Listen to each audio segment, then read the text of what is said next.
Accounts মেন্টরের পক্ষ থেকে সকলকে স্বাগত।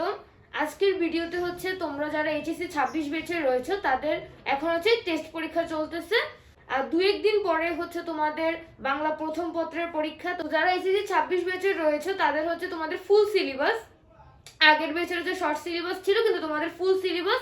তো তোমাদের টেস্ট পরীক্ষায় একটা ভালো রেজাল্ট করার জন্য তোমাদের হচ্ছে আমি কিছু সাজেশন দিব, গদ্য থেকে কিছু সাজেশন দিব এবং পদ্য থেকে কিছু সাজেশন দিব। আসলে সবচেয়ে গুরুত্বপূর্ণ যে গদ্য এবং পদ্যগুলো রয়েছে সেগুলোর আমি আজকে সাজেশন দিব। তো প্রথমে আমরা গদ্য অংশটা দেখব। তো গদ্যের অংশের ক্ষেত্রে আমি এখানে তোমাদের সবচেয়ে গুরুত্বপূর্ণ যে গদ্যগুলো রয়েছে সেগুলো সবার আগে দিয়েছে। তো তোমরা যখন প্রস্তুতি গ্রহণ করবে পরীক্ষার জন্য তখন তোমরা প্রথমে হচ্ছে কোনটা কোন কোন গদ্যগুলো প্রথমে দেখবে ওই অনুযায়ী আমি সিকোয়েন্সটা দিয়েছি। প্রথমে তোমরা হচ্ছে অপরিচিতা, এই গদ্যটা ভালো করে দেখবে। তারপর হচ্ছে বিলাসী, অপরিচিতার পরে হচ্ছে তোমরা বিলাসী পড়বে।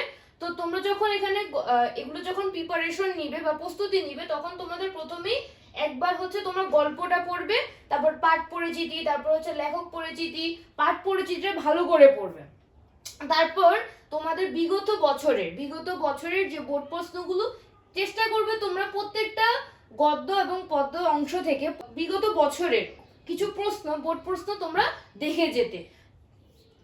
এবং তোমাদের যে এমসিকিউ অংশ রয়েছে এগুলোও কিন্তু তোমাদের টেস্ট পরীক্ষা, যে কোনো কলেজেরই টেস্ট পরীক্ষায় তোমাদের সাধারণত যে বোর্ড প্রশ্নগুলো রয়েছে সে বোর্ড প্রশ্নগুলোকে একটু ঘুরিয়ে ফিরিয়ে আসে। তো তোমরা সেজন্য বোর্ড প্রশ্নগুলো যে গদ্যগুলো বা পদ্যগুলো তোমরা পড়বে, যখনই পড়বে প্রথমে হচ্ছে গদ্যটা বা পদ্যটা ভালো করে পড়বে, পড়ার পর পাঠ পরিচিতি, লেখক পরিচিতি, তারপর হচ্ছে তোমরা ওই গদ্য বা পদ্য থেকে যে বোর্ড প্রশ্নগুলো বিগত বছরে এসেছে সেই বোর্ড প্রশ্নগুলো এমসিকিউ এবং সৃজনশীলের ক্ষেত্রে তোমরা প্রত্যেকটা বোর্ডের হচ্ছে কয়েকটা করে সৃজনশীল দেখবে। এতে তোমাদের কি ধরনের সৃজনশীল আসতে পারে সেটা সম্পর্কে একটা ধারণা হবে। তো তোমরা চেষ্টা করবে হচ্ছে টেস্ট পরীক্ষায় একটা মোটামুটি একটা ভালো রেজাল্ট করতে। মেয়েরা তো তোমাদের টার্গেট থাকবে হচ্ছে এইচএসসি মানে ফাইনাল যে পরীক্ষা ওইটা, আর টেস্ট পরীক্ষায় তোমরা মোটামুটি একটু ভালো রেজাল্ট করে টার্গেট করবে। মানে টেস্ট পরীক্ষায় যে তোমাদের একদম সম্পূর্ণ একদম 100তে 100 করতে হবে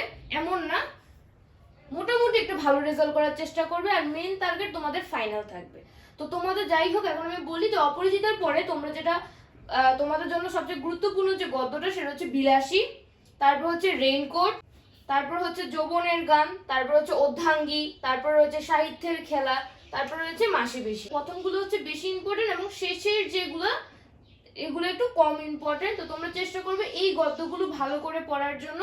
আর পদ্যের ক্ষেত্রে তোমাদের এখানে প্রথমে হচ্ছে বিভীষণের প্রতি মেঘনাদ, তারপর হচ্ছে সোনার তরী, তারপর হচ্ছে বিদ্রোহী, তারপরে প্রতিদান, 18 বছর বয়স, তারপর হচ্ছে পদ্মা, তারপরে সবার শেষে হচ্ছে প্রত্যাবর্তনের লজ্জা অথবা আমি কিংবদন্তির কথা বলছি, এটা থেকে যে কোনো একটা পড়বে। তো এভাবে তোমরা যদি গদ্য পদ্যগুলো পড়ো তাহলে কিন্তু তোমাদের আশা করি কমন পড়ে যাবে। আর আর উপন্যাস এবং যে গল্প নাটক রয়েছে, উপন্যাস এবং নাটক উভয়টাই তোমাদের দেখতে হবে। গদ্য পদ্য তোমরা এগুলো ভালো করে দেখো।